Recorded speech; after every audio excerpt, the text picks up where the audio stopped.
Halo semuanya, kami dari kelompok 6. Di sini dari aku sendiri, Maura Ramadhani, nama saya Rafika, Benar. Dan saya terakhir Sobat Valeria. dan kami akan melakukan kunjungan ke iNews.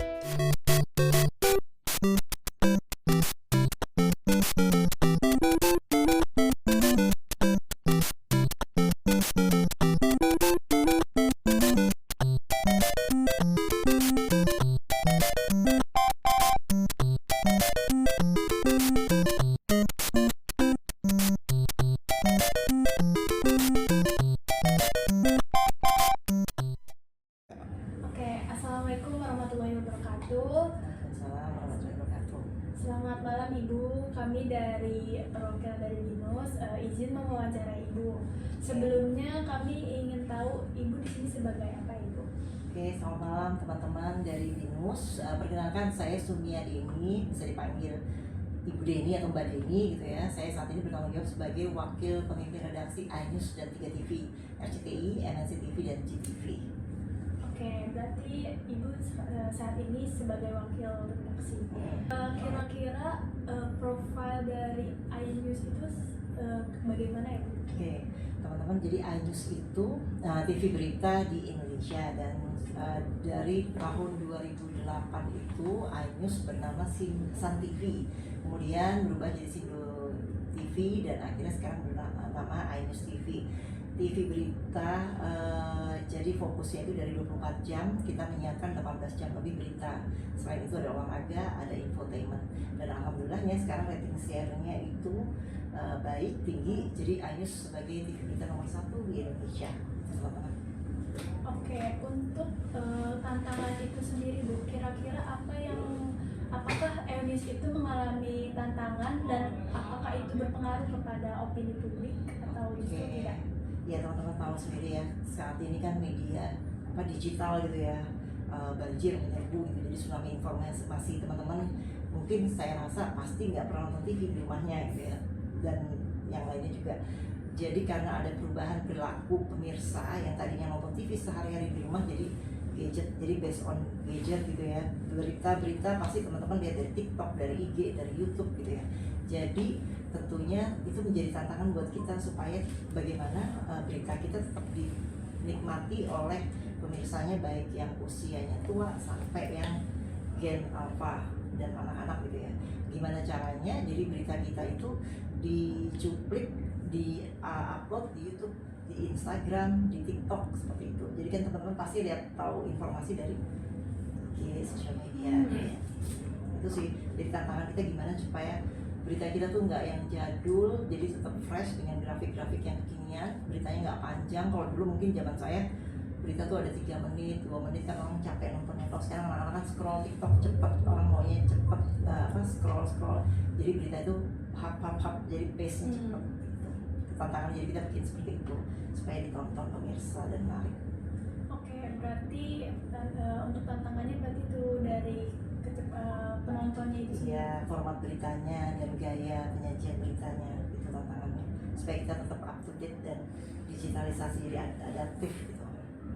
Oke, untuk sebaliknya untuk keunggulan di digital ini tuh bagaimana ya Bu? Apakah itu tetap mempengaruhi terhadap publik atau justru tidak? Oke, jadi kita tuh mau menggrab pemirsanya dari semua kalangan. Jadi kita tetap fokus di TV dengan merubah format penyajian, dan juga kita juga gencar di sosmed. Jadi teman-teman pasti lihat ya, ada iNews ID di portal, terus ada di YouTube juga. Jadi kalau ada apa-apa kayak tadi Rakyat Bersuara itu yang panjang bisa kita bikin pendek di TV, dan juga ada yang di Clipper ya itu, jadi viral omongannya siapa, narasumber, nah itu. Jadi bagaimana kita gaungnya iNews tetap ada, tidak hanya di TV tapi di media sosial digital juga gitu. Kalau seperti yang kita tahu itu kan media kan seringkali menjangkau audiens atau segmen-segmen dari berbagai lapisan masyarakat ya.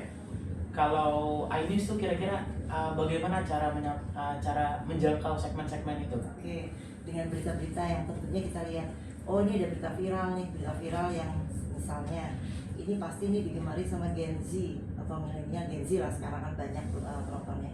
Ya kita mainin tuh berita-berita yang viral Gen Z, misalnya ada LPDP kemarin kan, ini Gen Z nih yang habis lulus nih pengen nih beasiswa LPDP, kita mainin itu dari segala sudut pandang. Jadi biar si Gen Z ini, pemirsa ini, oh kita nonton ini di berita di iNews deh besok, jadi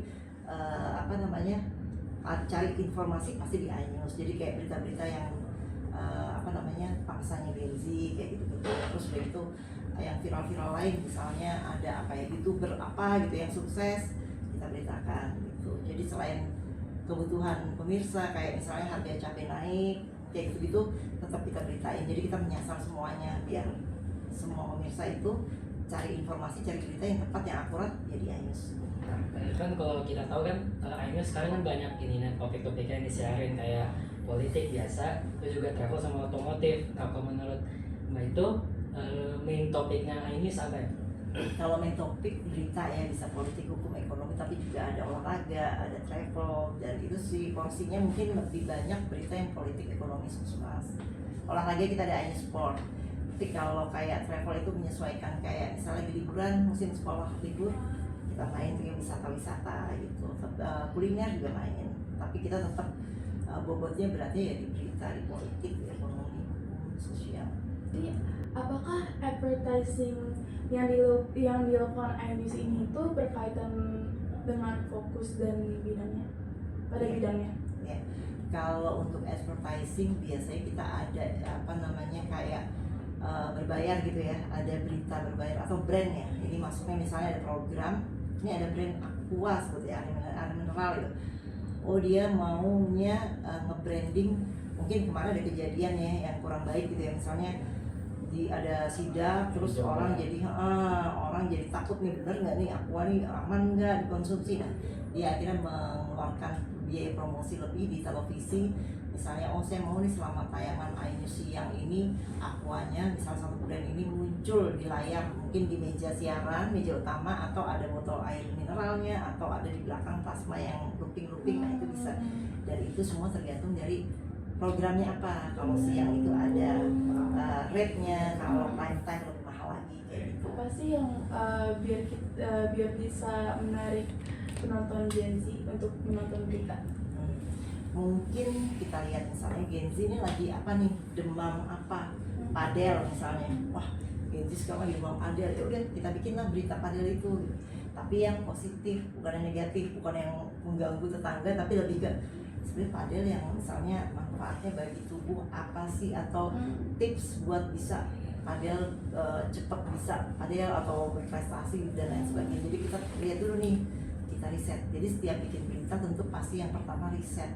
Nah Gen Z misalnya nih kecenderungan ada berapa persen nih Gen Z yang padel misalnya. Oh ternyata banyakan yang Gen Z nih yang padel, ya udah kita bikin nih. Terus mereka tuh senangnya misalnya di kota mana, Jakarta, oke di Jakarta. Terus mereka tuh hobinya itu tuh buat apa sih, gaya hidup, lifestyle atau apa gitu. Ya udah kita sesuaikan aja, bikin liputannya seperti itu gitu. Jadi kita based on riset. Oke, mungkin dari kita hanya segitu sih Mbak. Nanti kalau kurang jelas bisa WA lagi. Oh ya kemarin apa yang ada tambahannya? Iya. Aman. Mungkin terima kasih Mbak atas waktu dan kesempatannya, Sama-sama. telah diundang di sini, bisa nonton live juga. Aman kan ya? Aman. Dia tugasnya bagus, nilai A ya. Amin. Karena kan saya juga dosen, jadi saya pengen banget kalau ada gitu dengan senang hati. Makasih ya Mbak. Iya. Terima kasih.